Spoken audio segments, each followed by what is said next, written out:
Guys, നമുക്ക് കുറച്ച് pattern papers ഉണ്ടാക്കാം.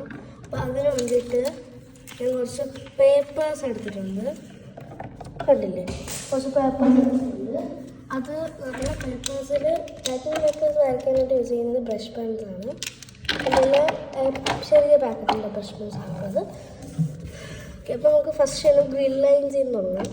ഗ്രിഡ് ലൈൻസ് ചെയ്യുമ്പോൾ ഞാൻ എപ്പോഴും ഗ്രീനാണ് എടുക്കാറ്. അപ്പോൾ ഗ്രീൻ എടുക്കുന്നതായിരിക്കും നല്ലത്. ഞാനിപ്പോൾ ഗ്രിഡ് ലൈൻസ് ഇങ്ങനെ വരച്ച് വെക്കാറ്. പിന്നെ നിങ്ങൾക്ക് ബോർഡിൽ ചെയ്യുന്നതായിരിക്കും നല്ലത്. ബോർഡിൽ വെച്ച് ചെയ്യുന്നതിന് പകരം മറ്റേ പേപ്പേഴ്സിൻ്റെ മണ്ണിൽ വെച്ച് ചെയ്യുന്നതായിരിക്കും നല്ലത്.